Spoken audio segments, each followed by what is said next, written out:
ओम नमो भगवते वासुदेवाय नमः। नमस्कार दोस्तों, कैसे हैं आप सब। बहुत स्वागत है आपके अपने ही चैनल इंस्पिरेशन ऑफ प्रेरणा में। दोस्तों, ऐसी मान्यता है कि भगवान विष्णु अपनी 4 महीने की निद्रा के बाद देव उठानी एकादशी, देव उठनी एकादशी या पाप नाशनी एकादशी वाले दिन जाग जाते हैं। इसे साल की सबसे बड़ी एकादशी माना जाता है। ऐसी मान्यता है, ऐसा कहा जाता है कि जब भगवान विष्णु अपनी 4 महीने की निद्रा के बाद जागते हैं तो वो बहुत ही प्रसन्न मुद्रा में होते हैं। इसलिए देव उठानी एकादशी वाले दिन भगवान विष्णु और माता लक्ष्मी की पूजा करने से आपके हर तरह के कष्ट, आपके हर तरह के पापों का नाश होता है। आपके घर में सुख, शांति और समृद्धि का वास होता है। दोस्तों, इसे साल की सबसे बड़ी एकादशी इसलिए कहा जाता है कि अगर आपने पूरे साल में किसी भी एकादशी का व्रत नहीं किया, पूजन नहीं किया, फिर भी अगर आप देव उठानी एकादशी वाले दिन भगवान विष्णु और माता लक्ष्मी का पूरी श्रद्धा से पूजन और सेवन करते हैं तो आपके घर में सुख, शांति, समृद्धि का वास होता है। आपके घर से दरिद्रता हमेशा के लिए चली जाती है। इस दिन पूजन और व्रत करने से आपको 1000 यज्ञ के बराबर का फल प्राप्त होता है। साथ साथ आपकी ज़िंदगी से हर तरह के कष्ट और कलेश मिट जाते हैं। इस साल यानी कि सन 2022 में देव उठनी एकादशी दिन शुक्रवार 4 नवंबर को मनाई जाएगी। ऐसे तो एकादशी तिथि 3 नवंबर की शाम से ही लग जाएगी, लेकिन क्योंकि हिंदू धर्म में जो सुबह 4 बजे मुहूर्त होता है उसी को माना जाता है, इसलिए 4 नवंबर को एकादशी का पर्व मनाया जाएगा और 5 नवंबर को व्रत का पारण किया जाएगा। मतलब जो लोग 4 नवंबर को व्रत रखेंगे वो 5 नवंबर को पारण करेंगे। देवउठनी एकादशी वाले दिन भगवान विष्णु, माता लक्ष्मी के साथ साथ तुलसी मैया और गौ माता की पूजा का भी बहुत बड़ा विशेष महत्व बताया गया है।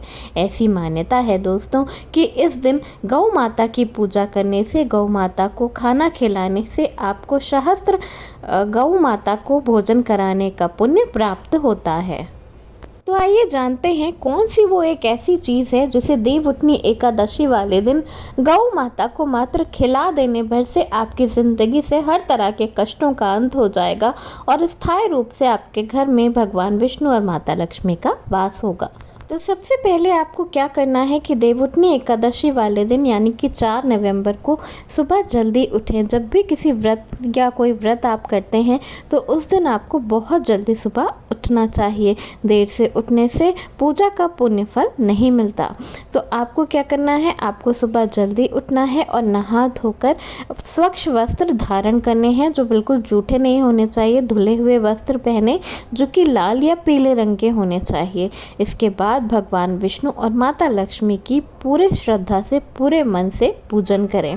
इसके लिए शास्त्रों में बताया गया है कि देव उठानी एकादशी वाले दिन अगर आपके पास दक्षिणावर्ती शंख हो तो उसमें पंचामृत डालकर भगवान विष्णु को स्नान कराने से आपके घर में माता लक्ष्मी की कृपा सदा के लिए बनी रहती है। इसे बहुत ही शुभ और पुण्य फलदायी माना जाता है। स्नान कराने के बाद भगवान विष्णु और माता लक्ष्मी को भोग लगाने की बारी आती है।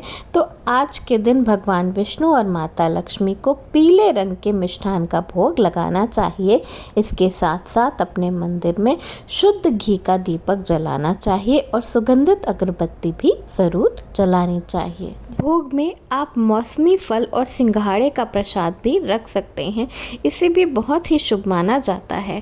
भगवान विष्णु और माता लक्ष्मी को आप जो भी भोग लगा रहे हों उसमें आपको एक तुलसी दल यानी कि तुलसी का पत्ता जरूर रखना चाहिए।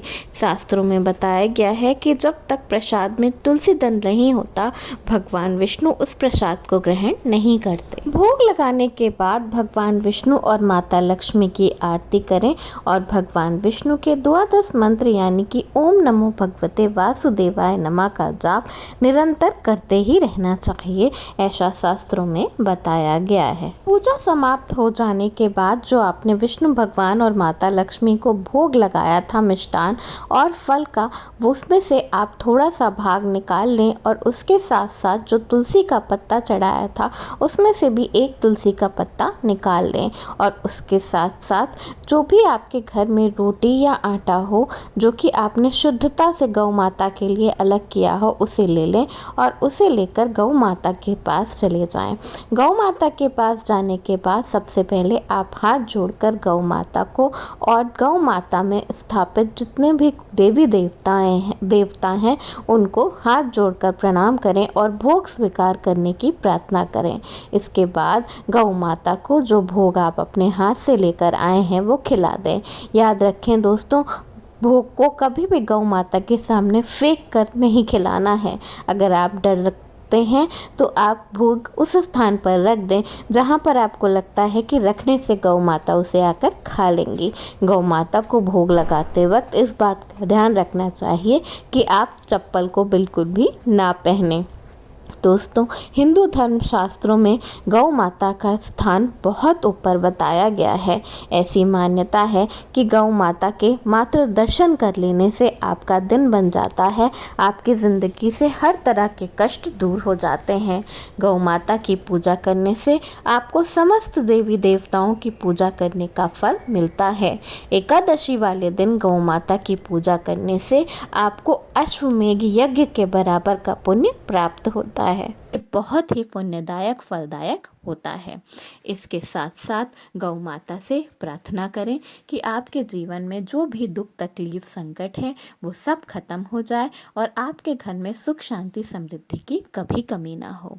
दोस्तों, शास्त्रों में बताया गया है कि गौ माता के चरणों की धूल को उठाकर अपने माथे पे लगाने से भाग्य की रेखाएं बदल जाती हैं और आपके घर में सुख शांति समृद्धि का वास सदैव के लिए हो जाता है। भगवान विष्णु माता लक्ष्मी की पूजा के साथ साथ गौ पूजन अवश्य करें। इससे आपके घर में सुख शांति समृद्धि की कमी कभी नहीं होगी और इससे पितृ भी प्रसन्न होते हैं। दोस्तों, एक और महत्वपूर्ण बात है जिसका ध्यान आपको ज़रूर रखना चाहिए कि एकादशी वाले दिन तुलसी का पत्ता बिल्कुल भी नहीं तोड़ना चाहिए।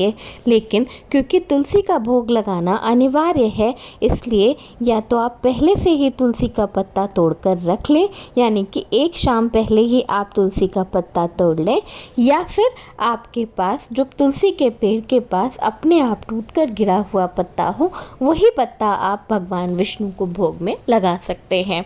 अगर वो भी उपलब्ध नहीं है तो जो पहले से तुलसी का पत्ता चढ़ा हुआ हो आप वो उठाकर भी भगवान विष्णु को भोग लगा सकते हैं धोने के बाद। ऐसी मान्यता है, शास्त्रों में ऐसा बताया गया है कि तुलसी का पत्ता कभी भी जूठा या बासी नहीं होता, इसलिए आप एक ही तुलसी के पत्ते का भोग बार बार लगा सकते हैं। तो दोस्तों, भगवान विष्णु, माता लक्ष्मी, गौ माता और तुलसी मैया की पूजा देव उठनी एकादशी वाले दिन करके अपने हर तरह के पापों का नाश करें, अपनी ज़िंदगी से हर तरह के दुखों का नाश करें और अपनी ज़िंदगी में हर तरह की सुख और समृद्धि का स्वागत करें। धन्यवाद। राधे राधे।